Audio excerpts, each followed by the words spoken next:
اشہد ان لا الہ الا اللہ۔ میرے محترم واجب الاکرام معزز سامعین گرام، اللہ تعالیٰ نے امت محمدیہ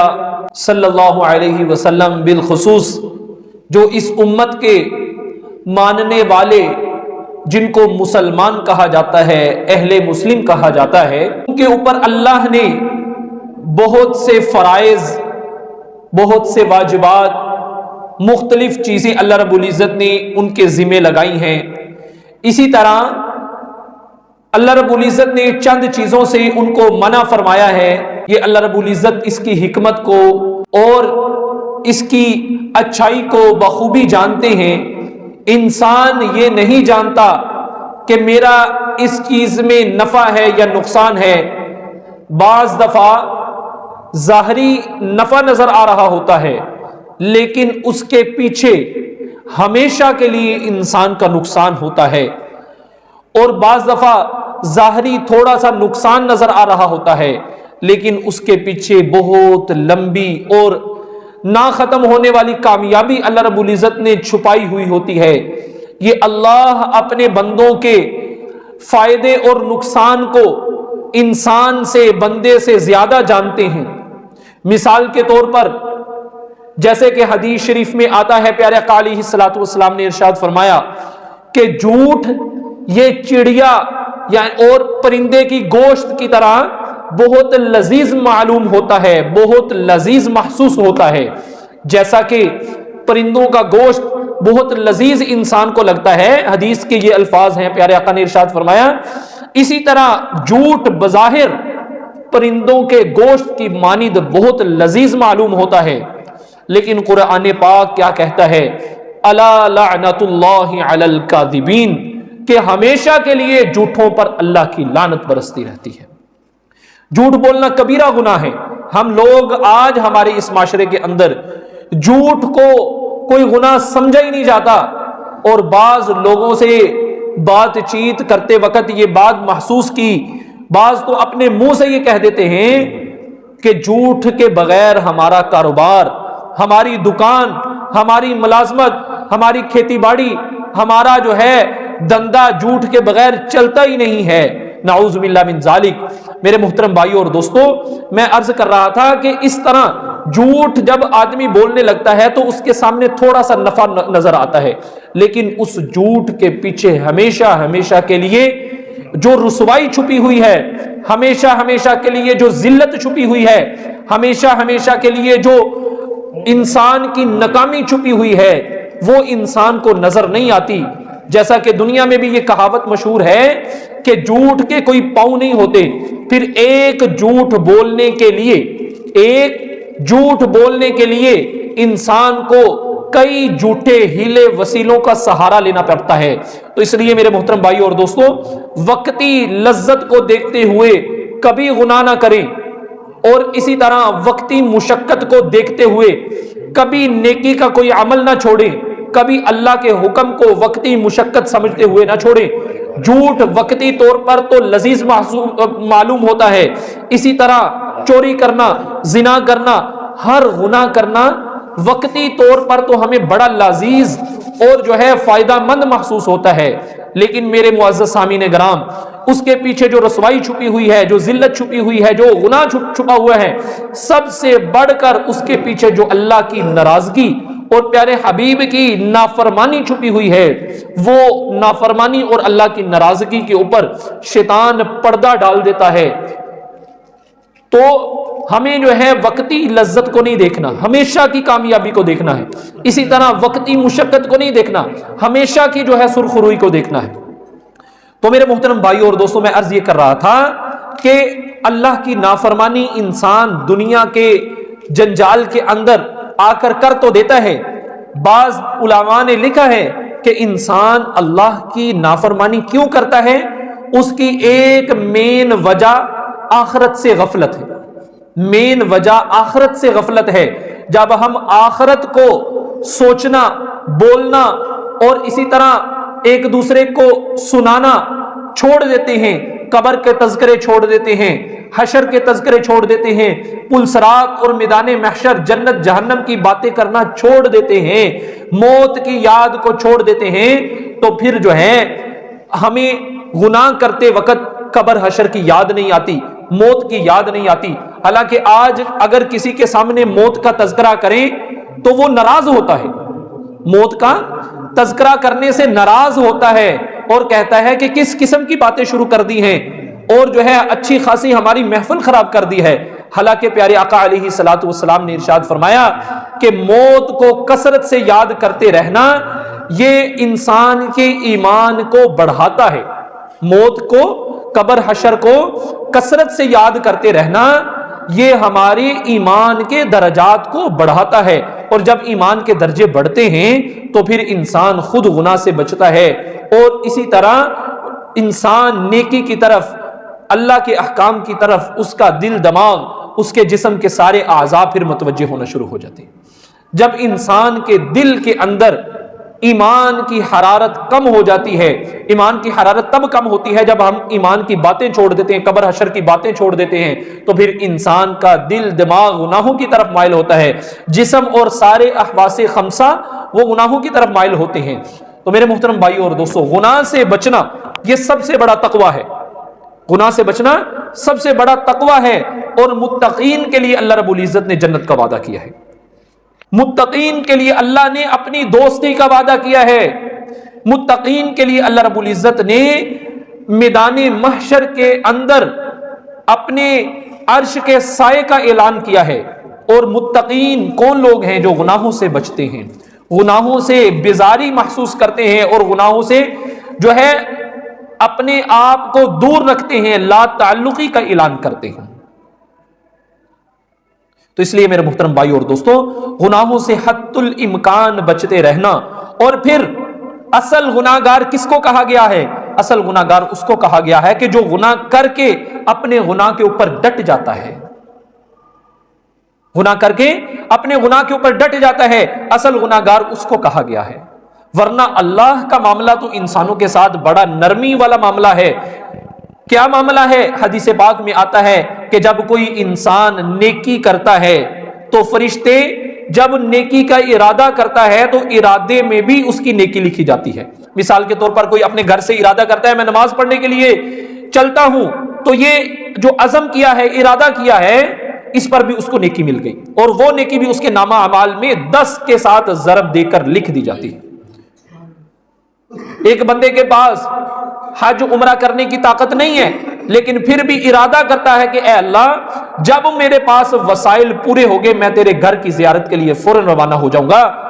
تو اس نیکی پر کے ارادے پر بھی فرشتے 10 کے ساتھ ضرب دے کر اس نیکی کو اس کے نام اعمال میں لکھ دیتے ہیں۔ پھر جب نیکی کرتا ہے پھر الگ ثواب ملتا ہے، اور اللہ کی رحمت اس کی طرف الگ متوجہ ہو جاتی ہے۔ اس کے برعکس جب انسان گناہ کا ارادہ کرتا ہے تو گناہ کے ارادے کرنے سے کوئی گناہ نامہ اعمال کے اندر بائیں کندھے پر بیٹھا فرشتہ نہیں لکھتا۔ اور پھر جب گناہ کا ارادہ کرتا ہے گناہ نہیں لکھا جاتا تو گناہ کی طرف قدم بڑھاتا ہے تو فرشتے اس کو روکتے ہیں کہ دیکھ اللہ کی نافرمانی کی طرف متوجہ نہ ہو۔ اور فرشتوں کے روکنے کی علامت یہ ہے کہ انسان کا دل دوسرے اعضاء کی بات نہیں کر رہا، انسان کا دل کبھی بھی گناہ کی طرف انسان کو بڑھنے نہیں دیتا، اور اس سے بڑھ کر انسان کا ضمیر جو ہے کبھی بھی انسان کو برائی کی طرف بڑھنے نہیں دیتا، انسان کو روکتا ہے۔ تو پھر جب انسان ساری حد کراس کر کے گناہ کر لیتا ہے، گناہ کرنے کے بعد بھی اللہ کا انسان کے ساتھ، امت محمدیہ کے انسانوں کے ساتھ اس قدر نازک اور نرم معاملہ ہے کہ انسان جب گناہ کر لیتا ہے پھر بھی فرشتے اس کا گناہ نہیں لکھتے، اور اللہ انتظار میں رہتے ہیں کہ میرے بندے نے گناہ کیا ہے، ابھی اس گناہ سے توبہ کر لے، ابھی اس گناہ سے معافی مانگ لے، ابھی اس گناہ سے توبہ تائب ہو جائے۔ اللہ انتظار کرتے رہتے ہیں، اور پھر جب انسان گناہ کرنے کے بعد توبہ نہیں کرتا تو پھر اللہ رب العزت فرشتوں کو حکم دیتے ہیں اب اس کا گناہ لکھ لو۔ اس لیے پیارے آقا علیہ الصلوۃ والسلام اپنے صحابہ کو ارشاد فرمایا کرتے تھے، اے میرے صحابہ، جب کبھی کوئی گناہ ہو جائے، انسانیت ہونے کے ناطے کوئی گناہ ہو جائے تو اس گناہ پر اصرار نہ کرو، فوراً گناہ کے بدلے میں کوئی نیکی کا کام کر لو، فوراً گناہ کے بدلے میں کوئی نیکی اللہ رب العزت کی بارگاہ میں پیش کر دو، اللہ رب العزت اس نیکی کو دیکھتے ہوئے اس گناہ کو معاف فرما دے گی۔ تو اس لیے میرے محترم بھائیو اور دوستو، گناہ سے بچنا یہ اصل اللہ رب العزت کی فرما برداری ہے،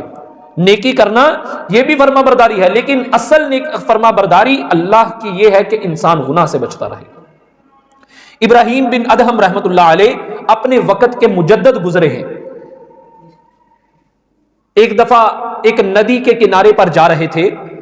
تو جس طرف سے پانی آ رہا تھا اس طرف سے ایک سیب پانی کے اوپر تیرتا ہوا آ رہا تھا۔ کئی دن سے کچھ نہیں کھایا تھا، بھوک شدید لگی ہوئی تھی۔ حالانکہ فقہ کی روح سے یہ بات جائز ہے کہ بہتے ہوئے پانی کے اندر سے کوئی چیز اٹھا کر کھا لی جائے اور پھر اس کا جو جرمانہ ہوتا ہے یا اس کی جو جزا ہوتی ہے وہ دینی نہیں پڑتی۔ اور پھر اس سے بڑھ کر کئی دن کی بھوک، جب اتنی بھوک ستائے کہ انسان کو جان کے لالے پڑ جائے، پھر تو حرام کھانا بھی جائز ہو جاتا ہے۔ ان ساری چیزوں کے باوجود انہوں نے سیب پکڑا اور کھا لیا بھوک کی شدت کے اندر، اور جب خیال آیا کہ یہ سیب تو میرا نہیں تھا، اس کا مالک تو میں نہیں تھا۔ احتیاط دیکھیں، اللہ رب العزت نے منع کیا ہوا ہے کہ کسی انسان کی چیز بغیر اجازت کے استعمال نہ کرو، حرام ہے۔ حتیٰ کہ صحابہ اپنے ساتھیوں کی مسجد کے اندر جب آتے تھے جوتے پہننے پر بھی اگر کوئی ضرورت ہوتی تھی تو اجازت لیتے تھے۔ چھوٹی سی چھوٹی چیز صحابہ جو ہیں وہ اجازت لے کر استعمال کرتے تھے۔ آج کل ہمارے معاشرے کے اندر اس چیز کا رواج ختم ہو گیا، ہم بغیر اجازت کے اپنے ہمسایوں کی، اپنے رشتہ داروں کی، حتیٰ کہ بائی کی، اور اسی طرح بغیر اجازت کے چیزیں استعمال کرتے رہتے ہیں۔ حالانکہ بغیر اجازت کے ایک مسلمان کی دوسرے مسلمان کو چیز چھونا بھی جائز نہیں ہے۔ جب ابراہیم بن ادہم رحمۃ اللہ علیہ کو خیال آیا کہ میں نے تو جو سیب کھایا ہے اس کا مالک میں نہیں تھا، تو فوراً جس طرف سے پانی آ رہا تھا اس طرف جانا شروع کر دیا۔ چلتے رہے، دیکھا کہ وہ ندی ایک سیب کے باغوں کے اندر سے گزر رہی ہے۔ یقین ہو گیا کہ اسی باغ کا سیب جو ہے وہ اس ندی کے اندر گرا ہے جو میں نے اٹھا کر کھا لیا۔ پتہ کروایا کہ یہ باغ کس کا ہے تو پتہ چلا کہ یہ ایک عورت ہے، اس کا باغ ہے۔ اس کے ہاں چلے گئے اور کہا کہ میں نے آپ کے باغ کا ایک سیب بغیر اجازت کے کھا لیا ہے، چاہو تو میں اس کی اجرت دینے کے لیے تیار ہوں، یا جو سزا تم مقرر کرو وہ سزا برداشت کرنے کے لیے تیار ہوں۔ اس عورت نے کہا کہ دیکھو میاں کہ یہ باغ جو ہے یہ میرا نہیں ہے، آدھا باغ میرا ہے، آدھا باغ بلخ کا ایک بادشاہ ہے اس کا ہے۔ آدھا سیب تو میں معاف کر سکتی ہوں لیکن آدھا سیب معاف کرنا میرے اختیار میں نہیں۔ حضرت ابراہیم بن ادہم رحمۃ اللہ علیہ آدھا سیب معاف کروانے کے لیے بلخ ایک ملک کا نام تھا، اس ملک کا سفر شروع کر دی۔ پتہ نہیں اب یہ بات کتابوں میں نہیں لکھی کہ کس قدر دور ملک تھا وہ، لیکن ہے وہ جہاں ابراہیم بن ادہم رحمۃ اللہ علیہ تھے، اس سے وہ ملک نہیں تھا، اس سے دوسرا ملک تھا۔ اب اپنے ملک سے دوسرے ملک بلخ کی طرف سفر شروع کر دیا، کس بات پر؟ آدھا سیب بغیر اجازت کے معاف کر۔ چلتے رہے، جاتے رہے، جب بلخ کے اندر پہنچے تو بادشاہ کے دربار میں حاضر ہوئے اور بادشاہ سے کہا کہ آپ کا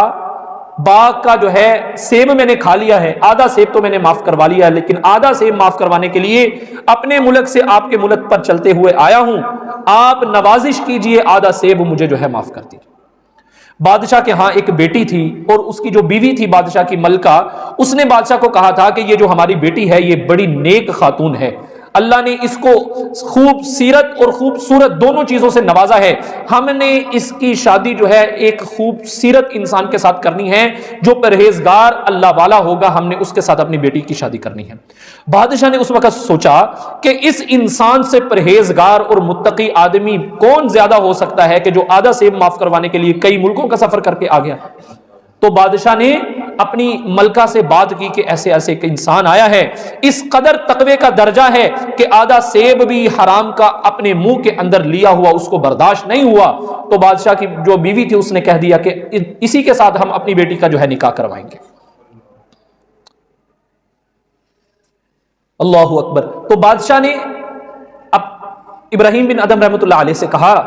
کہ ہماری ایک بیٹی ہے، اس کے ساتھ تمہیں شادی کرنا ہوگی، پھر جو ہے آدھا سیب معاف ہوگا۔ تو وہ اللہ والے کہنے لگے تو میں تو ہر قسم کی جو ہے آپ کی شرط قبول کرنے کے لیے تیار ہوں، بس اس بات پر کہ آدھا سیب معاف کر دیا جائے۔ تو بادشاہ نے کہا کہ ہاں تجھے میری بیٹی کے ساتھ شادی کرنی ہوگی، لیکن اس کے اندر یہ چیزیں ہیں کہ وہ آنکھوں سے نبینی ہے، کانوں سے بہری ہے، زبان سے گنگی ہے، اور سر سے جو ہے گنجی ہے۔ ابراہیم بن ادم رحمۃ اللہ علیہ پریشان تو ہوئے، لیکن کہا کہ یہ ساری سزا دنیا میں ہی بھگت لوں، آخرت کے اندر فرمایا کہ جو شخص کسی کا ایک بلشت زمین بغیر ناجائز قبضہ کر لیتا ہے، قیامت والے دن اس پوری زمین سے بڑا توق اس کے گردن کے اندر ڈال دیا جائے گا۔ اس قدر اللہ رب العزت نے ان چیزوں کو بتلایا ہے کہ کسی کی چیز بغیر اجازت کے استعمال نہ کرو، کسی کا ایک روپیہ بھی بغیر اجازت کے اپنے اوپر نہ رکھو۔ آج ہم جو ہے کئیوں سے پیسے لے کر بھول جاتے ہیں، کئیوں کا حق دبا لیتے ہیں، اور کئیوں کو جو ہے زبردستی جو ہے ان سے چھین لیتے ہیں۔ لیکن میرے محترم بھائیو اور دوستو، آج اگر حساب نہیں ہے تو کل قیامت والے دن ایک ایک چیز کا حساب اللہ رب العزت اپنی بارگاہ میں لیں گے، اور حتیٰ کہ انسان تو بڑی اشرف المخلوقات ہے۔ حدیث پاک کے اندر آتا ہے کہ دنیا کے اندر اگر ایک سینگ والی بکری نے بغیر سینگ والی بکری کو سینگ مارا ہوگا، قیامت والے دن اللہ رب العزت بغیر سینگ والی بکری کو